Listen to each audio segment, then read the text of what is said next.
Imagine waking up tomorrow morning, getting out of bed, and walking outside, but the sun just isn't there. Well, it's there, but it looks entirely wrong. It's just a pale, sickly disk in a completely gray sky. You'd probably panic, right? Welcome to this explainer, where we're diving into what scientists and historians literally consider the absolute worst year to be alive in human history. A year when the sky itself seemed to betray the Earth.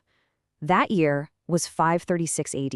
Seriously, put yourself in their shoes for a second. You step out of your door fully expecting that warm, familiar morning sunlight on your face.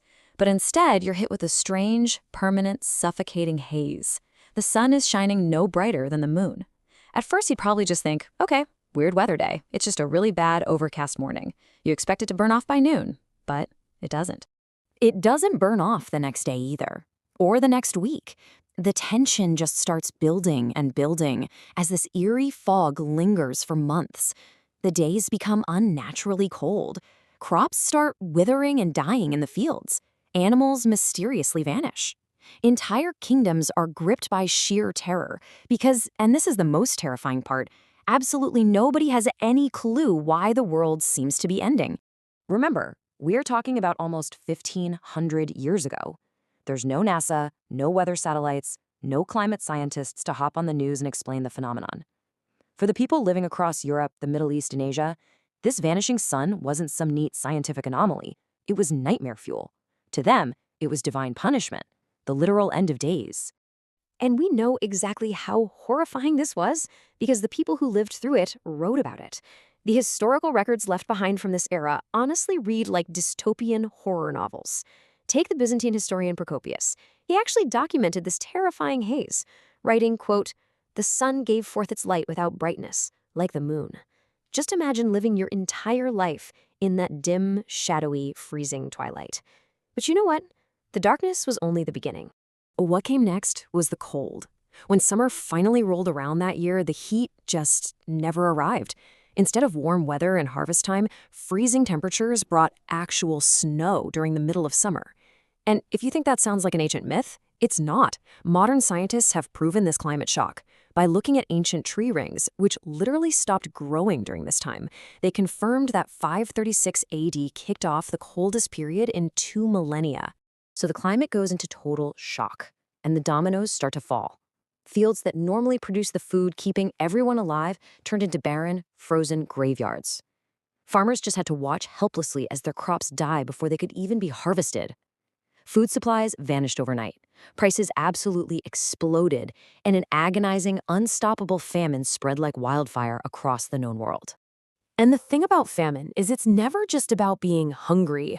It's a horrifying chain reaction that guarantees the complete breakdown of society. Crop failures lead straight to severe malnutrition. When bodies starve on a massive scale, immune systems absolutely shatter. And then, society collapses. Entire villages were abandoned to the cold. Trade networks fell apart. Governments completely failed as desperation and crime took over.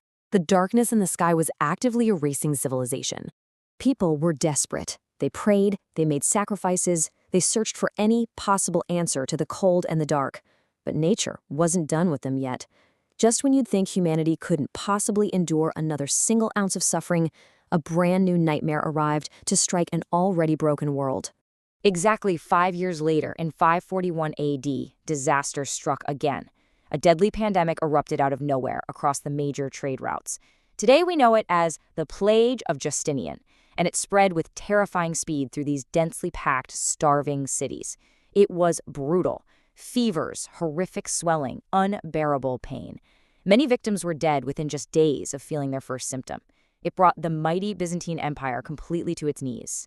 We are talking about tens of millions of people dead, entire communities wiped completely off the map, gone. But historians now realize this wasn't just a coincidence. The plague was only able to claim that staggering number of lives specifically because of the environmental catastrophe of 536. Years of unrelenting hunger and freezing cold created the perfect, fatal conditions for a disease to just tear through a globally weakened population. Which brings us to the ultimate question, right? What actually caused the darkness in the first place? For literally over 1,000 years, the source of this vanishing sun remained a completely unsolved mystery. I mean, what could possibly blot out the sun for over a year? To find the answer, modern scientists had to look away from ancient history books and dig into some of the most unlikely and unforgiving places on Earth.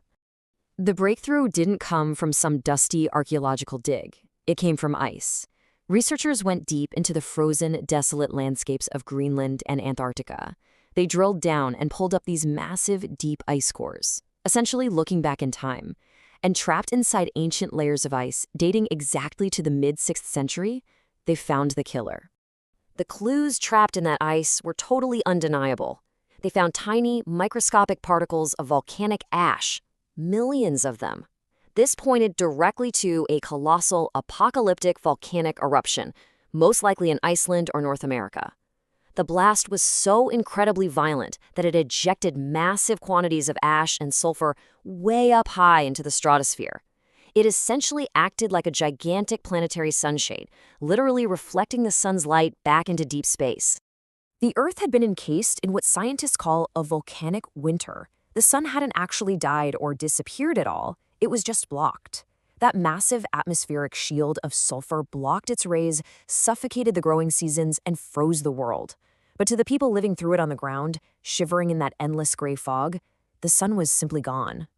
When you map out the timeline of events, you really start to grasp the sheer, unrelenting gauntlet this specific generation was forced to run. The sky goes dark. Months later, global famine ravages the planet. Then, a plague tears through whoever is left standing. It was an era entirely defined by broken empires, economic collapse, and unimaginable hardship. It took decades for humanity to even begin to recover. Today, when we talk about humanity's darkest moments, we naturally jump to devastating world wars or modern disasters.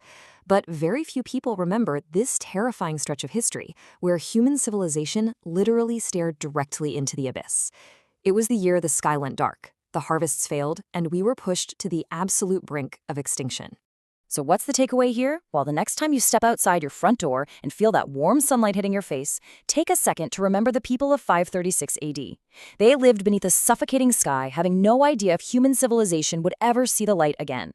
Yet, they endured. Because maybe the greatest chapter in human history isn't the disaster itself, it's our staggering resilience to survive it. Thank you for joining us on this explainer. But I have to ask, if the sky went dark tomorrow, do you think we'd survive it today?